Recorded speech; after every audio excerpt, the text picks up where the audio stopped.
Bonjour à toutes et à tous et bienvenue dans Cinefiles pour cette nouvelle analyse de séquence. Alors, selon la playlist, si je me suis pas trompé, ça fait la 50e analyse. C'est pas formidable ça? Sachant qu'il y en a à peu près 40 autres qui attendent tranquillement dans mes réserves à peu près. Mais je continue toujours d'en faire, donc 50 analyses, ça c'est incroyable, parce que les critiques, ça on s'en fout.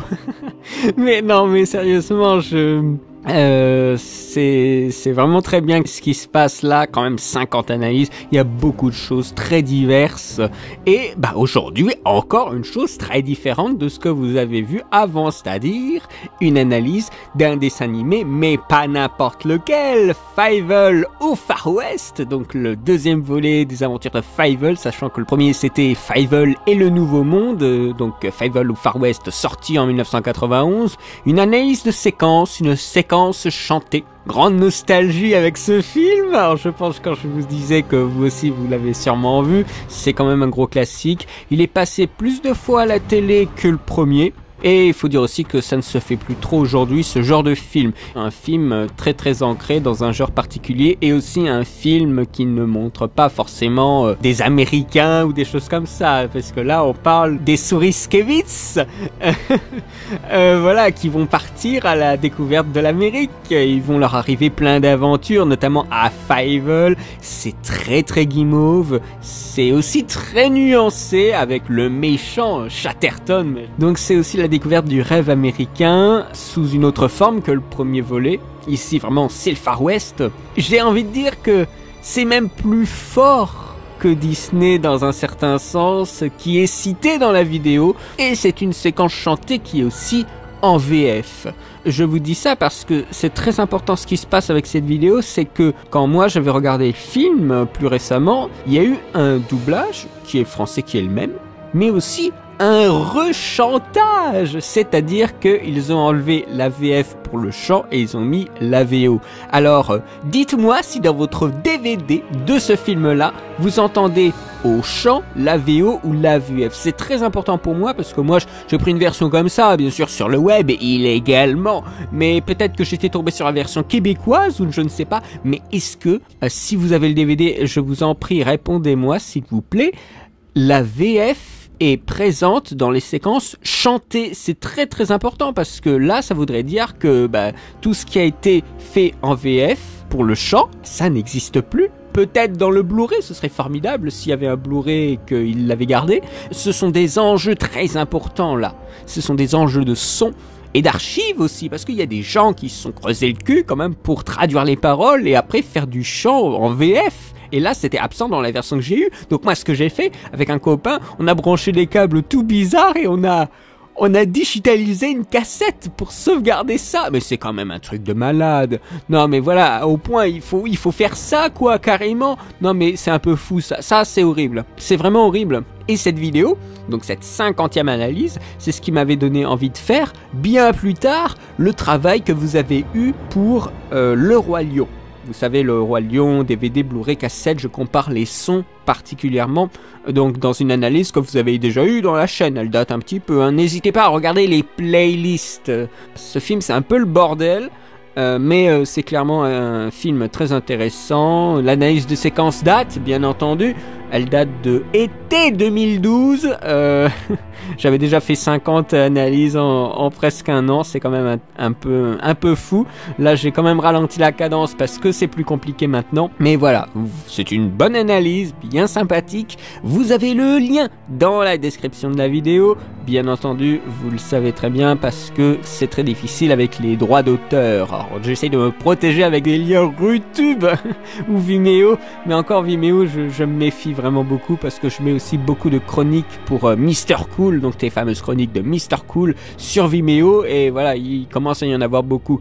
Donc je pense que les analyses vont être un petit peu sur YouTube, et si par hasard sur Vimeo ou YouTube ça ne marche pas, eh bien je mettrai un lien méga pour que vous puissiez les télécharger. Cela dit, je n'ai pas totalement terminé la vidéo, puisque c'est toujours une vidéo avec beaucoup d'informations et de nouvelles. Il y avait une question, je trouve très juste, qui a été posée par un abonné qui s'appelle Kitsoso VH. Cette personne m'avait posé une question très juste, c'est qu'elle n'arrivait pas à se concentrer parce que les vidéos étaient longues. Bon, elle parlait de Pocahontas 25 minutes, c'est pas le calvaire 25 minutes, mais je veux bien comprendre que si on reste devant son écran pendant 25 minutes, ça peut être long. Elle a émis l'hypothèse que ce serait peut-être intéressant de couper la vidéo. Ce que moi j'ai repris, c'est que peut-être mettre un timecode avec certaines étapes quand il s'agit de vidéos très longues, on va dire peut-être des vidéos de plus de 30 minutes. Est-ce que ceci, ça vous intéresserait ? Ou alors vous vous en foutez et de toute façon vous regardez tout d'une traite ou tout ça. Je veux dire par là, c'est est-ce qu'il y a des personnes qui seraient vraiment intéressées? Et là ça va se jouer dans le nombre, hein. Si tout le monde dit que c'est bon, il n'y a pas de souci, bah il n'y aura pas de souci. Parce que je pense bien que la critique de Home, ça peut un peu refroidir, parce que c'est vrai que c'est assez massif. Mais voilà, si vous avez envie que je mette en description les timecodes de, en gros, de mes 3 parties principales, c'est-à-dire histoire, personnage, mise en scène, c'est comme ça que je procède à chaque fois pour les critiques, hein. N'hésitez pas à le dire. Vous regardez la vidéo, vous n'êtes pas obligé de la regarder d'une traite, hein. Je vous force pas du tout, ce n'est pas le but. Vous pouvez la regarder en petits morceaux. Moi, ce que je fais souvent avec les énormes podcasts, je les regarde pas sur YouTube, je les télécharge et après je les regarde petit bout par petit bout avec VLC qui a en plus maintenant un système, ça c'est formidable, un système pour se remettre à la dernière minute sur laquelle on s'était arrêté. Donc voilà, n'hésitez pas à dire votre avis dessus. Autre chose aussi, nous approchons des Disney, sachant que cet après-midi, j'ai terminé une grosse analyse de 38 minutes. Donc il m'en reste plus qu'une seule et après je pense qu'on pourra aller un peu plus vite pour les Disney, mais sachant que la prochaine vidéo, la semaine prochaine, je l'ai dit, c'est certifié frais, il y aura La Belle au Bois dormant. Ça ne veut pas dire, et ça je tiens à le préciser, ça ne veut pas dire que je ne reviendrai plus jamais sur Disney quand le cycle sera terminé. Non. Je pense que je ferai aussi des hors-sujets, en quelque sorte, sur Saludos Amigos et les 3 Caballeros.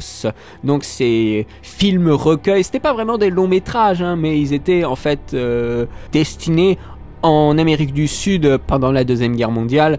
Ils avaient fait un recueil enrobé par une petite histoire avec Donald par exemple, et ils l'avaient vendu là-bas, mais pour moi c'était pas vraiment des longs métrages, vraiment une production de longs métrages, donc c'est pour ça que je les avais pas traités, mais je connaissais leur existence bien entendu, hein. Je ne pouvais pas passer à côté, mais je les ai vus bien sûr par la même occasion, et je le trouve vraiment très chouette. Enfin les courts métrages sont très chouettes, mais oui bien sûr je savais très bien qu'il y a certaines choses que j'ai oublié de faire, et des analyses, des séquences que je voulais bien faire, mais que j'ai pas eu le temps, ou c'était trop long.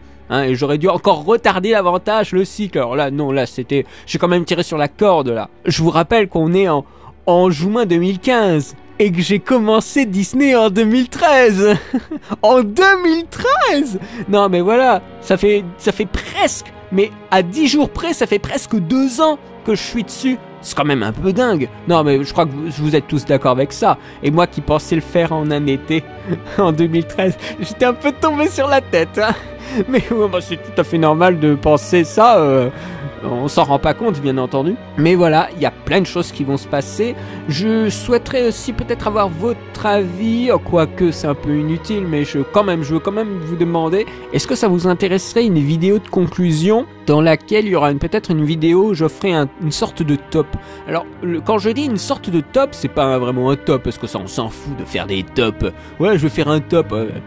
De toute façon, si vous avez regardé toutes les critiques, vous savez très bien lesquels sont mes préférés, hein. Vous n'avez pas besoin de ma part de faire des tops. Mais peut-être plus une liste, peut-être ouais, de 5 à 10 films qui sont les films cruciaux de Disney. C'est-à-dire les films qui résument le plus ce qu'est le long métrage d'animation dessin de Disney. Parce qu'il y en a hein, qui sont des films, on va dire presque des films matrices. Des films qui résument tellement bien un fragment de l'idée qu'ont véhiculé tous ces films Disney. Peut-être dans cette optique-là. Ah, et ça ne veut pas dire forcément que les premiers films qui ont tout véhiculé. Non, il y a aussi des films qui ont été plus forts que d'autres. Donc, je veux dire plus récents. Donc, bien sûr, ce sera aussi dicté un petit peu par mes choix, mes goûts. Hein, ça, vous vous en doutez bien. Donc, peut-être que ce serait intéressant. Dites-moi ce que vous pensez de cette idée. Si ça vous botte pas tellement, il n'y a pas de souci, ça me fera moins de travail. Mais parce que ce sera dans ce cas-là une vidéo assez recherchée. Hein, enfin, assez recherchée. Où, je veux dire, il y aura du montage. Donc, voilà, ça nécessite aussi bien sûr du boulot. moins lourd bien sûr que l'analyse parce que ce sera plus rapide, mais ça nécessitera quand même un travail de synthèse, donc ça c'est pas facile non plus. Donc n'hésitez pas à me dire un peu ce que vous en pensez de cette idée. Entre temps il y aura plein d'autres choses bien entendu. Et voilà, ça suffit déjà comme ça. J'espère que cette analyse vous aura plu. N'hésitez pas à dire si vous connaissez le film ou pas du tout. Alors là, je vous invite vraiment à le regarder. Je vous remercie de me suivre, ça me fait très très plaisir. Ça me donne vraiment envie de continuer parce que c'est vrai que je m'investis peut-être un petit peu trop sur la chaîne, hein. Je devrais prendre du recul, mais moi ça me fait tellement plaisir. Je vous souhaite une très bonne journée, une très bonne semaine et je vous dis à très bientôt, à la semaine prochaine, au week-end prochain, pour une prochaine analyse. Allez, salut!